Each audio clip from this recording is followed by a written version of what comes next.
Bhagavad Gita as it is by His Divine Grace A.C. Bhaktivedanta Swami Prabhupada. ॐ ज्ञानतिमिरन्धस्य ज्ञानञ्जनशलाकया चक्षुरुन्मिलितं येन तस्मै श्रीगुरुवे नमः। श्रीचैतन्यमनोभीष्टं स्थापितं येन भूतले स्वयं रूप कदा मह्यं ददाति स्वपदान्तिकं। वन्देऽहं श्रीगुरो श्रीयुतपदकमलं श्रीगुरुन् वैष्णवांश्च श्रीरूपं साग्रजातं सहगण रघुनाथान्वितं तं सजीवं साद्वैतं सावधूतं परिजनसहितं कृष्णचैतन्यदेवं श्रीराधाकृष्णपादान् सहगणललिता श्रीविशाखान्वितांश्च। नमो विष्णुपादाय कृष्णपृष्ठाय भूतले श्रीमते भक्तिवेदान्त स्वामिनिते नामिने। नमस्ते सारस्वते देवे गौरवाणी प्रचारिणे निर्विशेषशून्यवादी पाश्चात्यदेशतारिणे। नमो महावदन्याय कृष्णप्रेमप्रदायते कृष्णाय कृष्णचैतन्य नामने गौरतुषे नमः।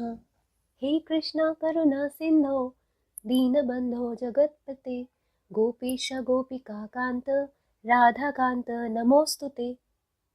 तप्तकाञ्चन गौराङ्गी राधे वृन्दावनेश्वरी वृषभानुसुते देवी प्रणमामि हरिप्रिये। वाञ्छाकल्पतरुभ्यश्च कृपासिन्धुभ्य एव च पतितानां पावनेभ्यो वैष्णवेभ्यो नमो नमः।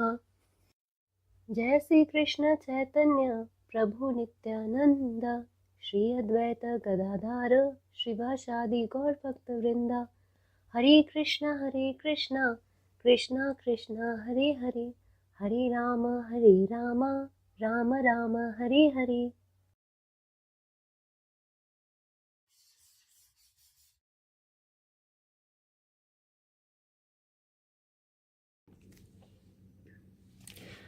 Lord Krishna descends specifically to re-establish the real purpose of life. When man forgets that purpose, even then out of many human beings who awaken, there may be one who actually enters the spirit of understanding his position, and for him this Bhagavad Gita is spoken. Actually, we are all swallowed by the tigress of nations, but the Lord is very merciful upon living entities, especially human beings. To this end, he spoke the Bhagavad Gita, making his friend Arjuna his student.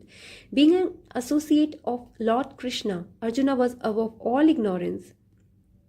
But Arjuna was put into ignorance on the battlefield of Kurukshetra, just to question Lord Krishna about the problems of life so that the Lord could explain them for the benefit of future generations of human beings and chalk out the plan of life. Then man could act accordingly and perfect the mission of human life.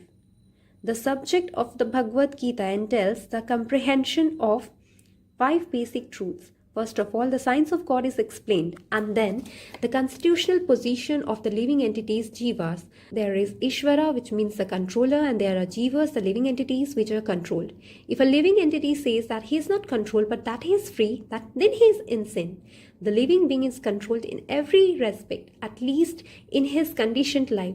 So in the Bhagavad Gita, the subject matter deals with the Ishvara, the supreme controller, and jivas, the controlled living entities, prakriti, material nature, and time, the duration of existence of the whole universe, or the manifestation of material nature, and karma, activity, are also discussed. The cosmic manifestation is full of different activities. All living entities are engaged in different activities from Bhagavad Gita. We must learn what God is, what the living entities are, what Prakriti is, what the cosmic manifestation is, how it is controlled by time, and what the activities of the living entities are. Out of these 5 basic subject matters in Bhagavad Gita, it is established that the Supreme Godhead or Krishna or Brahman or the Supreme Controller or Paramatma, you may use whatever name you like, is the greatest of all.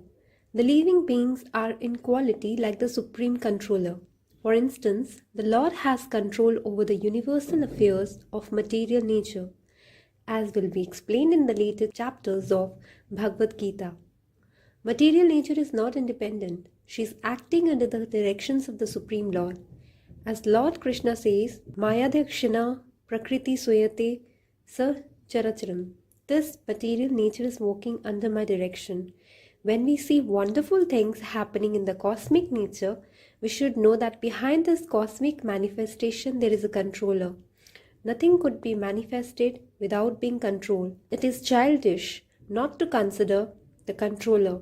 For instance, a child may think that an automobile is quite wonderful, to be able to run without a horse or other animal pulling it. But a sane man knows the nature of the automobile's engineering arrangement. He always knows that behind the machinery there is a man, a driver.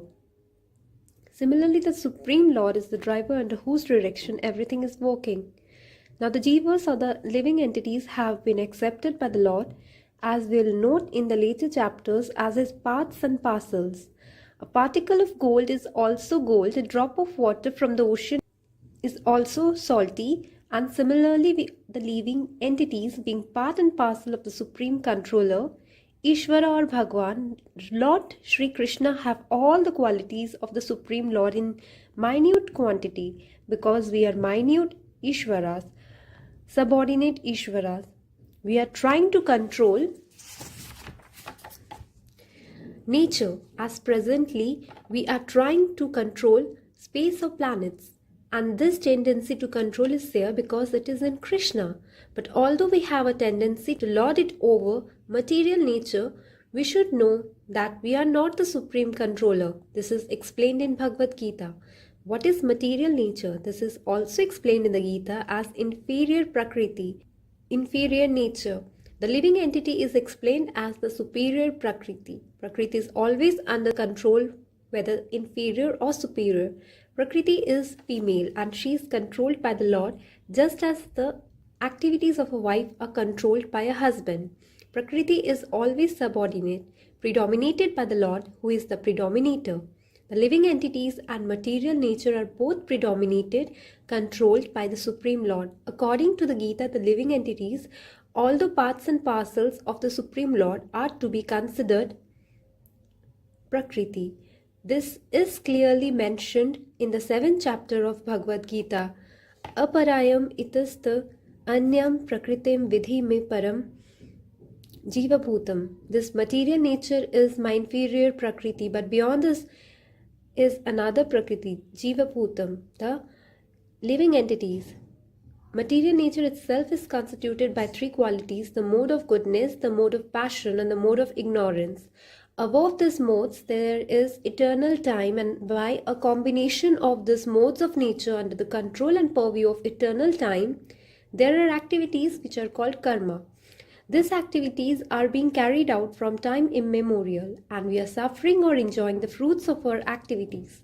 For instance, suppose I am a businessman and have worked very hard with intelligence and have amassed a great bank balance, then I am an enjoyer.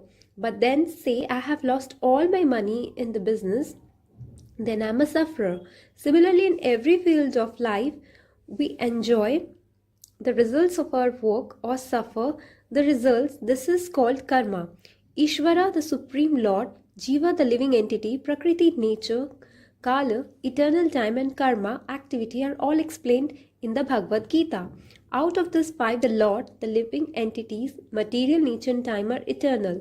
The manifestation of Prakriti may be temporary, but it is not false. Some philosophers say that the manifestation of material nature is false.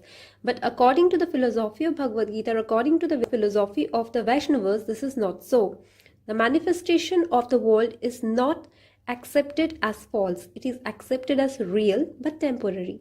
It is likened unto a cloud which moves across the sky, or the coming of the rainy season which nourishes grains. As soon as the rainy season is over and as soon as the cloud goes away, all the crops which were nourished by the rain dry up. Similarly, this material manifestation takes place at a certain interval, stays for a while, and then disappears. Such are the workings of Prakriti. But this cycle is working eternally. Therefore, Prakriti is eternal. It is not false. The Lord refers to this as my Prakriti. This material nature is the separated energy of the Supreme Lord, and similarly the living entities are also the energy of the Supreme Lord, although they are not separated but eternally related. So the Lord, the living entity, material nature, and time are all interrelated and are all eternal. However, the other item, karma, is not eternal. The effects of karma may be very old indeed. We are suffering or enjoying the results of our activities from time immemorial. But we can change the results of our karma or our activity, and this change depends on the perfection of our knowledge. We are engaged in various activities. Undoubtedly, we do not know what sort of activities we should adopt to gain relief from the actions and reactions of all these activities. But this is also explained in the Bhagavad Gita.